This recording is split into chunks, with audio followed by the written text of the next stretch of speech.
नमस्कार, आप देख रहे हैं अमरउजाला.com और मैं हूं आपके साथ ज्योतिवेंद्र दुबे। रविवार को मथुरा में हुए हादसे ने पूरे मथुरा को दहला कर रख दिया था। माया टीली पथ वाले मकान ढहने से कई लोग दब गए थे, जिसमें 3 लोगों की मौत हो गई थी, जिसमें 2 सगी बहनें भी शामिल थी। मृतक तोताराम के भाई हमारे साथ हेमंत इस समय मौजूद है। उनसे हम जानते हैं कि क्या प्रशासन ने उन्हें सुविधाएं दी हैं, उनके मकान के बदले उन्हें मकान दिया गया है, वो कैसा है, अब राहत है या कुछ और मांग है। तो हेमंत जी, आपको मकान मिल गया है दूसरा? मकान तो मिला है पर वहाँ रहने की कोई व्यवस्था नहीं है ढंग की। क्या क्या व्यवस्था नहीं है? व्यवस्था मकानों में गेट नहीं है, लेटरिन पानी की कोई व्यवस्था नहीं है। जो लेटरिन है वो भी चौक हुई पड़ी हुई है, गंदगी बहुत है ना, पूरी कंजड़ बस्ती है। तो आप रह रहे हैं वहाँ के नहीं रह नहीं, रहे? हम नहीं रह रहे हैं, और भी नहीं रह रहा। और 5 परिवार जो वो थे? भी नहीं रह रहा, कोई भी नहीं रह रहा। कहाँ रह रहे हैं फिर? ये क्षत्रिय धर्मशाला है, उसमें रह रहे हैं सब। तो जो बाकी लोग सामान निकाल लिया था, कुछ यहाँ से कुछ निकल गया था आप लोगों का भी? नहीं, हमारा तो कुछ भी नहीं निकला, हमारा तो सब उसी में दबा हुआ है, कुछ दबा हुआ है, कुछ उसमें पड़ा हुआ है। तो आपने प्रशासन से मांग की वहाँ नहीं रह रहे हैं तो फिर कहीं मैंने और बोल दिया, सबसे बोला था मैंने, मुझे सर हम वहाँ पे नहीं रह सकते, वहाँ रहने लायक जगह नहीं है वो हमारे लिए। क्या जवाब मिला? वो देखते हैं, चलो और व्यवस्था देखते हैं, चलो उसको तो रखो अभी अपने पास में, फिर देखते हैं आगे और कोई कार्रवाई करते हैं। इसलिए कोई भी नहीं रह रहा है, मतलब 4-5 परिवार में सब धर्मशाला में ही रह सब रहे हैं। धर्मशाला में। तो और मैं तो फिर भी अपने रिश्तेदार के यहाँ पे रह रहा हूँ, धर्मशाला में नहीं रह रहा हूँ। आप रिश्तेदार के यहाँ? अपने रिश्तेदार के यहाँ पे रह रहा हूँ, बुआ जी के यहाँ। तो जैसा कि हेमंत ने बताया कि जो आवास मिले थे उनमें नहीं रह रहे हैं लोग, क्योंकि वहाँ सुविधाएं नहीं हैं। प्रशासन उनके लिए आगे क्या व्यवस्था करता है, ये अब देखने वाला विषय होगा। रविवार को मथुरा के गोविंद नगर थाना क्षेत्र में शाहगंज दरवाजा के पास एक टीला ढहने से 6 मकान ढह गए थे, जिसमें 3 लोगों की जान चली गई और सभी परिवार बेघर हो गए। प्रशासन का दावा है कि उन लोगों को डूडा के आवासों में मकान दे दिया गया है, लेकिन हकीकत इससे जुदा है। हम इस समय गोविंद नगर क्षेत्र के ही क्षत्रिय धर्मशाला में मौजूद हैं और हमारे साथ वो पीड़ित परिवार भी मौजूद हैं, जिनका आशियाना छिन गया, जिनका सामान चला गया, जिनके अपने चले गए। उनमें कष्ट है, दर्द है, वो चाहते हैं कि उन्हें मकान मिले, लेकिन उनकी सुनने वाला कोई नहीं। प्रशासन ने मकान देने की बस कागजों में बात पूरी कर अपना दावा पूरा कर लिया है। ऐसे ही कुछ परिवारों से हम बात कर जानेंगे उनका दर्द और हकीकत जानने की कोशिश करते हैं। हमारे साथ प्रमोद जी मौजूद हैं। प्रमोद जी, आपका भी मकान इसमें गिरा था? हाँ जी, मेरा इसमें मकान गिरा था और इसमें नुकसान बहुत हुआ है और परेशानियां बहुत हो रही हैं। इसमें हम दर दर भटक रहे हैं, खाने से पीने से हर चीज़ से परेशानी है। वो तो प्रशासन थोड़ा बहुत मदद कर रहा है, हेल्प कर रहा है, तो खाने पीने को मिल जाए तो कोई परेशानी। आज कितना समय हो गया है? करीब समय 1 बज रहा है। कुछ आया है खाने पीने? अभी तक तो कुछ भी, खाना चाय वाय कुछ नहीं है, खाना पीना अभी तक तो कुछ भी नहीं है। मकान जो आपको वहाँ बताया गया मिला, उसका क्या रहा? उसमें कोई व्यवस्था नहीं है, जंगलों में मकान है, पानी की सुविधा उसमें है नहीं है, बत्ती उसमें चलो फिटिंग करवा दी थी, पर वहाँ पे हमारा काम धंधा सब कुछ यहीं पर है सिटी में ही, तो इसलिए हमारा वहाँ पे मामला सेट नहीं बैठ पाएगा। काम धंधे से बैठ जाएंगे हम।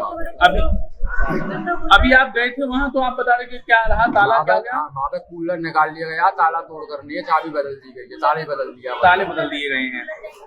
कूलर किसने दिया था आपको? अब वहीं के लोगों ने दिया था और वहाँ के कूलर उन्हीं लोगों ने दिया था, उन्हीं लोगों ने पता नहीं किसने निकाला, पर रखा उनमें, उनका नाम तो नहीं जानता हूँ कौन थे, कहाँ थे। फोटो वगैरह सब उन्होंने खींचे थे कूलर रखने में, निकालने में, जो भी दिया था सब कुछ। तो ताले बदल गए, इसका मतलब कुछ सामान भी चोरी हो सकता है आपका सामान? अब मैं जाऊंगा, ताला मुझे मिलेगा जब जाके, नहीं मैं देखूंगा उसमें क्या चोरी हुआ है, क्या नहीं हुआ, क्या सामान है मेरा। अभी तो मुझे कुछ भी पता नहीं है, पर मैं गया हूँ और ताला चेंज हो चुका है। तो आप वहाँ रहने के इच्छुक हैं? आप रहेंगे वहाँ के? मैं नहीं रह पाऊंगा, मेरा नई व्यवस्था बन पाएगी मेरी। राकेश जी, आपका भी मकान उसमें गिरा है? हाँ सर, हमारा भी मकान गिरा हुआ है उसमें जी। हाँ, उसमें 6 कमरे वगैरह थे, काफी नुकसान हुआ है और सरकार की तरफ से कुछ पूरा के हमें रूम दिखाए गए थे, नेट वगैरह, वहाँ पे हमने देखे थे, वहाँ पे साफ सफाई कराई, कूलर वगैरह व्यवस्था करी थी। और आज हम गए थे वहाँ पे देखने के लिए अपने सामान वगैरह को, तो हमारी ताली चेंज कर दी गई, कूलर हट गया वहाँ से। और वहाँ पे जो इंसान जो लोग रहते हैं वहाँ पे बहुत ही कंजर लोग हैं, आपस में लड़ते हैं वगैरह, बेचारे लड़े थे। तो आप लोगों को बता रहे कि आप लोगों को भी बुरा भला कह रहे थे कुछ? हाँ, गाली दे रहे थे, भगाने की धमकी दे रहे थे, यहाँ पे तो लड़ रहे थे आपस में, जो लोग आ गए हैं यहाँ पे ऐसा बोल रहे थे। तो वहाँ पे रहने के लिए कोई इच्छुक नहीं है। वहाँ पर चोरी ताले चेंज कर दिए गए, वहाँ पर चोरी चकारियाँ होती रहती हैं। वहाँ पर हमारा अगर कोई सामान रखे, हम काम धंधे से अगर इधर आ भी जाएंगे, कल को चोरी हो जाए, हमारी बहन बेटी को कुछ हो जाए, तो हम किसको बोलेंगे, क्या करेंगे? हम किसी को जानते भी नहीं है, वहाँ पर हमारा माहौल सही नहीं है। आप कुछ कहना चाह रही थी? आप बता रही थी कि आपका हमारी व्यवस्था बनाई जाए, बस हम लोग को तो इतना ही कहना है, जितना कितनी हानि हुई है वो सब चीज दिया जाए। और बताओ, आप बताओ, आप क्या कर सकते हो? हम नहीं कर सकते। प्रशासन से आपने कोई मांग की? प्रशासन से तो हम मतलब जिस दिन से हमारी क्षतिग्रस्त हुए हैं हम उसी दिन से मांग रहे हैं। अभी सुनवाई नहीं हो रही। अब हमारा मांग क्या हो सकता है? गरीब आदमी का खाना, मकान, रोटी कपड़ा और मकान चाहिए, हमें कुछ नहीं चाहिए। रोटी कपड़ा और मकान, इतनी दूरी पे हमें मकान दिया गया है, उससे हमारी व्यवस्था नहीं बन रही है। हमारा बच्चा कच्ची सड़क में काम करता है, कमाएगा 10,000 रुपए और 3,000 रुपए भाड़े का देगा, फिर प्लस उधर पानी भी पी के मतलब खरीद के पिएगा। वो पानी वहाँ पे जो हमें आवास दिया गया है उसमें ना लेटरिन की व्यवस्था है, ना विंडो की व्यवस्था है, ना उसमें कोई गेट लगे हैं, बस सिर्फ एक मेन गेट है, बाकी 2-2 फुट की खिड़कियां हैं, उसमें भी ना जाली है, ना नेट है, ना कोई रोड है। अगर कोई चोर भी हाथ घुसा के बॉडी तक खींच जाएगी उसमें से। पीछे हमारा पूरा बाड़ा पड़ा हुआ है, नाला है, गंदा नाला है, गंदगी बहुत है। हम जाति विवाद नहीं उठा रहे भाई, वो जैसे लोग रहते हैं, वो जो कुछ भी खाते हैं पीते हैं, हमें उससे कोई ऑब्जेक्शन नहीं है, लेकिन हम उस गंदगी में नहीं जी पाएंगे।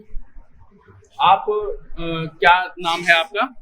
सर मेरा नाम मान सिंह जी, आपका भी मकान इस जो टीला खिसका है उसमें गिरा हुआ है ना? हाँ जी, बिल्कुल गिरा हुआ है सर। तो आपका क्या कितना नुकसान? पूरा मकान ढह गया? मतलब जो समझ लो अभी आज की पोजीशन में 60% मकान मेरा नीचे गिर चुका है, 40% मकान ऊपर मेरा है, वो भी एकदम टूटा हुआ है। और हमको उसमें अंदर जाने नहीं दीजिए जा रहे। ना तो हमारे पास कोई कपड़े हैं, ना हमारे पास कोई बर्तन है, ना कुछ कपड़े, मतलब कपड़े भी नहीं है आप लोगों के पास किसी से? 3-4 दिन हो गए जब से एक जोड़ी कपड़े में लेकर नहाए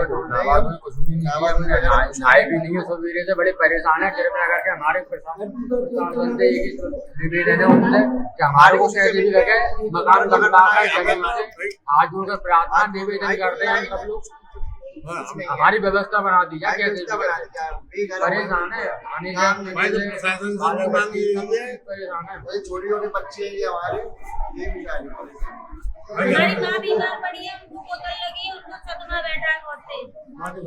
मेरी माँ मेरे घर पे है। पीड़ित परिवारों का दर्द इस कदर है कि आप देख रहे हैं कि उनका घर उजड़ गया है। अब बस एक ही मांग है कि उन्हें फिर से बसाया जाए, फिर से उनका घर बनाकर दिया जाए। किसी ने 4 दिन से कपड़े नहीं बदले हैं, तो किसी के भोजन की व्यवस्था नहीं हो पा रही है, कोई बीमार है, ये सब परेशानी उन्हें हो रही है। प्रशासन से लगातार वो गुहार लगा रहे हैं, लेकिन प्रशासन अभी उनकी मदद उतनी नहीं कर पा रहा है जितनी की वो उम्मीद रखते हैं। हम आप तक पल पल की अपडेट पहुंचाते रहेंगे, आप बने रहिए अमरउजाला.com के साथ। अगर आप ये वीडियो YouTube पर देख रहे हैं तो हमारे चैनल को सब्सक्राइब करें और बेल आइकन को दबाना ना भूलें। अगर आप Facebook पर ये वीडियो देख रहे हैं तो हमारे पेज को लाइक करें।